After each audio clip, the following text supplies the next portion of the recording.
Inti abusia se se amene wo kasa ide awerɛho sem bi esi wo western region Aboso a eben takwa. Inti Aboso ya ye ye mining site ewo a eben takwa in the western region. So as we are speaking now, series of people have injured and they been so afam ahwere mo kwa ewo explosion bi a esi wo honom aine na say na me catch you say nsem bi esi amede bebro ne bia na mede ebro. But before anything, I would like for you to subscribe to our channel if you haven't yet. Like, comment and share. You can follow us on all social media platforms Authentic Plus Studios.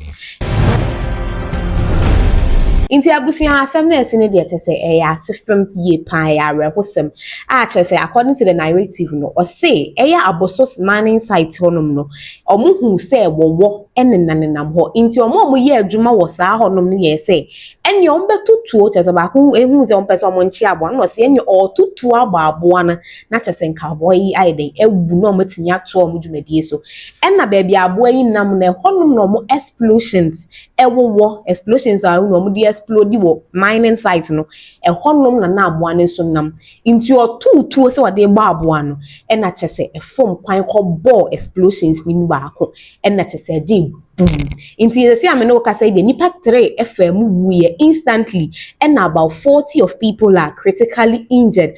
Omo atakwa Aboso site chese mo ye adwuma otimi se Galamsey ya na chese hono mu hu wowo ana wowo na mu kunu na aboa ne sunto mu suro na baako ye se na ede obetutu aboa no ne tu no beto aboa no se ba bia otutu na kono na omo blasting equipment wo e ka blasting equipment a sa omo ye blasting na no ma na omo de je se pe na sa ase awoso no enu bi ene tu ko boma explode ye na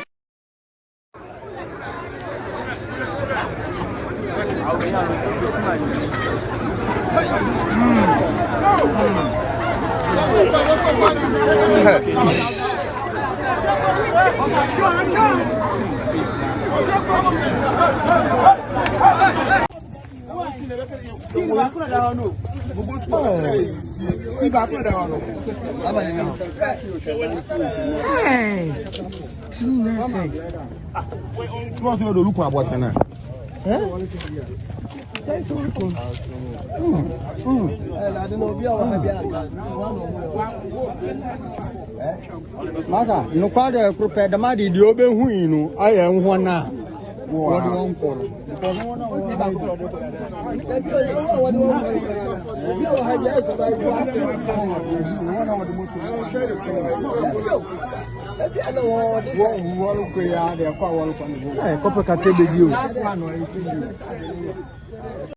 Abusia mechamo de esi wo Aboso enie enye ezikra blast niema ablase awo Galamsey side pa ama adena yehu nipa wuwu nipa nam apetipeti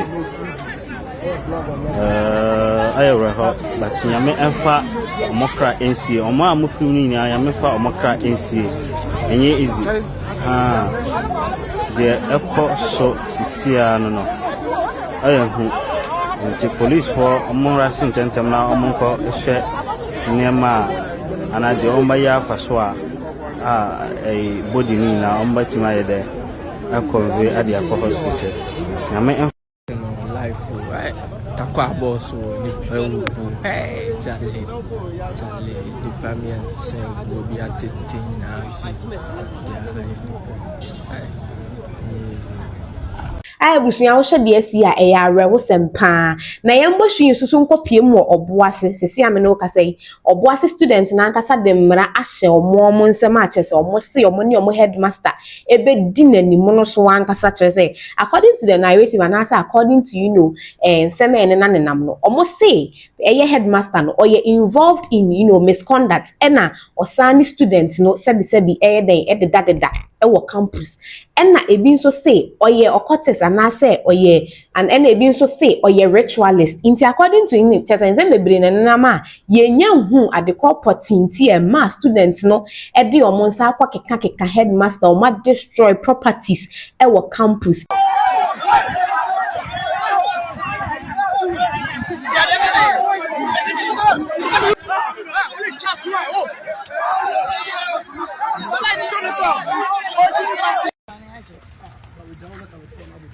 Saka police for na amadi anka headmaster no mo wie no na we kwa achi o mo bu na achi o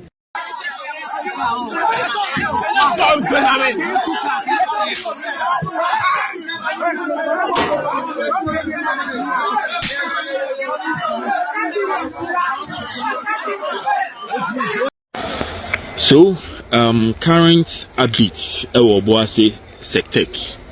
Send a meeting can catch on CC.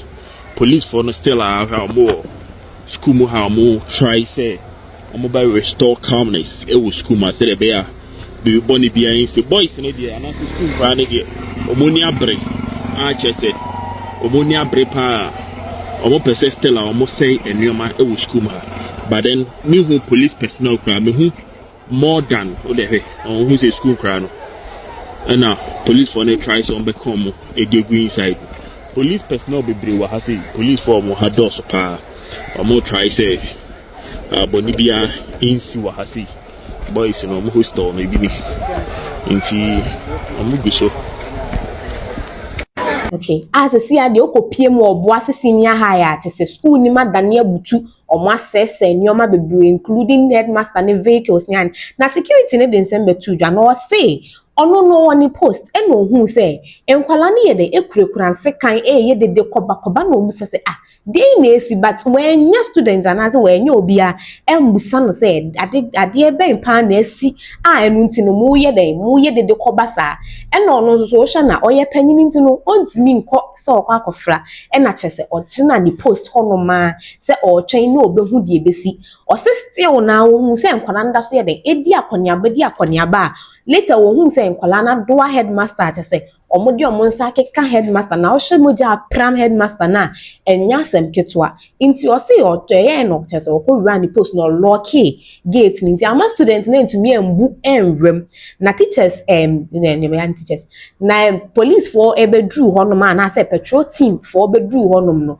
about 4 patrol teams no can say e ba school mo say omo ba be instill discipline and I say omo ba be calm situation down yet in students na calm down na chese omo ya eno mo ye e wo school mu honom inti sese I know ka say the headmaster na kodi aban sem a chese aban handle issue no ni entie ni say me wo ha na me ti dede far end dede ni koso nti me bo pem kakra ko dia ka kwan na no ho no inside ho ehun se nkola ni kuta sekan ni ade ye me di ye ko na ye ba me enyo obi wa ha mbisa na hwe me enyo obi mbisa na hwe na ja mbisa me kina mbetna nti preocupa ne mhu ne se nkola di yo whole lot of students sekan ma say ko yem ko ya o bubu ko ya ni ade o ina. So I was even fortunate to say they did not harm me. I just had some little then there, them a local gate. Gate in there, them a local unity. They couldn't come out too. Very good. And then boy near this more aside a coy. So the police came. About 4 patrol teams. That's no mobile. I was thinking, say maybe one shot, but could be crab corner can colano. I come down, but we did not hear anything. I said, Uncle Colano said, you, Yamuyano Muye. I said, Headmaster, if you condemn. What's up? Headmaster, if you na the anti-potting students decided that they will take matters into their own hands. It's not confirmed, and just as I've been telling you that immediately and update jobs, I will be the first to deliver. Don't forget to subscribe to our channel if you haven't yet. Like, comment, and share, and follow us on all social media platforms. Authentic Plus Studios.